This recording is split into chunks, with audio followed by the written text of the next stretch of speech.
पिछली वीडियो में भी मैंने कहा है और आज भी कह रहा हूं कि जो तुम लड़की की तरफ आकर्षित होते हो, इंस्टाग्राम पर अगर कोई फोटो देख ली या किसी बाहर देश की लड़की की वीडियो देख ली, और बाहर देश की लड़की की तुम्हें पता है क्या दिखाते हैं वो, जाहिर सी बात है क्योंकि वहां तो ये सब नॉर्मल सी बात है ना। और यहाँ का लड़का देखकर उत्तेजित हो जाता है, इंस्टाग्राम पर अश्लीलता दिख रही है या यूट्यूब पर कहीं फोटो देख ली या कॉमेडी कोई ऐसी वीडियो देख ली जिसमें अश्लील दिखा रहे हैं, तो तुम आकर्षित हो जाते हो, खिंच जाते हो। या बाहर किसी रोड पर चलती हुई नारी देख ली तो तुम बस खिंच गए। दोबारा बता देता हूं कि ये तुम नहीं हो। तुम्हें लगता होगा और हर किसी को लगता है यार, सबको लगता है ये बात कि जो ये मैं कर रहा हूं ये सब मेरा आकर्षण है, ये मैं ही कर रहा हूं, मैं ही लड़की की तरफ खिंच रहा हूं और ये जो बाहर रहा हूं ये मैं ही मजे ले रहा हूं, है ना। यही सबसे बड़ा झूठ है। इस एक बात को अगर समझ लोगे तो बहुत अच्छा होगा और निकल जाओगे यार, गारंटी है। बस समझने वाला होना चाहिए। तुम्हें यह समझना होगा कि जो तुम कर रहे हो तुम नहीं हो। ये एक छोटी सी बात समझो, जो तुम्हारे अंदर हो रहा है, जो तुम खिंच रहे हो लड़की को देखकर, क्या तुम सोच रहे हो तुम हो? वो तुम्हारे रासायनिक हार्मोन्स हैं।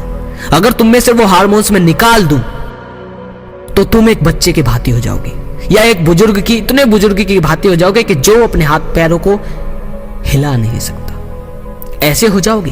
तुम चाहकर भी उत्तेजित नहीं हो पाओगे, कोशिश करोगे कि हो जाऊं पहले जैसा, नहीं हो पाओगे। ऐसे एक बच्चा होता है, जब वो पैदा होता है तो उसमें वो हार्मोन्स बनते नहीं, और जब तक वो बनेंगे नहीं तब तक वो वासना से ग्रस्त नहीं हो सकता, प्रकृति उसे अपनी चपेट में नहीं ले सकती। 14 वर्ष की उम्र के आने तक वो हार्मोन्स बन जाते हैं और बच्चा बड़ा होकर खिंच जाता है। काम वासना का जाल ये प्रकृति उस पर फेंक देती है। जब भी तुम हस्तमैथुन करो या जब भी कोई नारी को देखो तो मेरी इस बात को दूर से, खुद को दूर रखकर इस बात को समझो।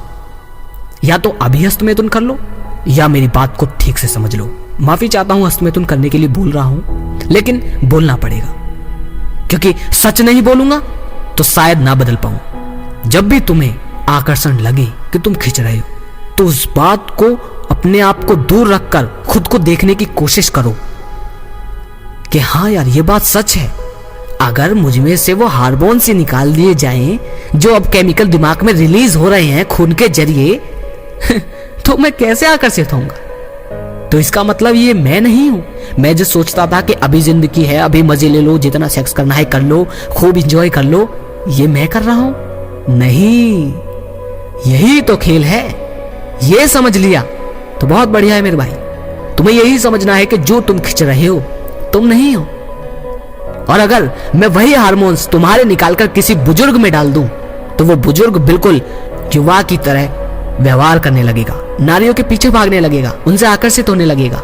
भले ही नारियां उस इंसान से डरे, लेकिन वो तब भी नहीं बाज आएगा क्योंकि सब हार्मोन्स का खेल है।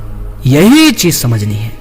तुम अभी भी जाकर कहीं पॉर्न देख लोगे या कहीं भी इंस्टाग्राम पर एकदम आकर्षित हो जाओगे, ये समझो कि तुम जो कर रहे हो वो तुम नहीं हो। जो तुम मजा सोच रहे हो वो भी तुम नहीं ले रहे। केमिकल वो रिलीज ना हो, वो हार्मोन्स तुम्हारे शरीर में ना हो, तुम चाहकर भी घंटा कुछ नहीं कर सकते। अपने आप को गहरा सोचने पर मजबूर करो, क्योंकि जो इंसान गहरा नहीं सोचता, भले ही वो शरीर में महाबली हो, लेकिन वो मूर्ख है। उसे अपने शरीर पर कोई काबू नहीं, और उसका शरीर जो उसके साथ चाहे वो कर सकता है और वो करता है। जो इंसान गहरा सोचता है वही निकल पाता है। मेरे भाई, तुम मेरी हर बात को बहुत गहराई में जाकर सोचा करो। जितना सोचोगे उतना ही उससे बाहर निकल पाओगे। हालांकि काम वासना से बाहर नहीं निकलना पड़ता, बस काम वासना को समझना होता है। आप जितना उसमें उतरोगे उतना आप नापते चले जाओगे कि इसमें गहराई कितनी है। जैसे नदी में अगर तुम जितना उतरे तो तुम्हें पता चल जाएगा कि इसमें गहराई कितनी है और डरना कितना है। ऐसे ही वो है। काम वासना से भागना नहीं है, बस उसे समझना है कि ये होता क्या है। अगर हो सके तो ज्यादा से ज्यादा भाइयों तक शेयर करो। आपके शेयर से बहुत लोगों की हेल्प होती है और साथ के साथ मेरी भी हेल्प होती है, और मुझे गर्व है कि मैं आप लोगों की मदद कर पा रहा हूं। अगली वीडियो में फिर मिलते हैं। जय श्री कृष्णा मेरे भाइयों।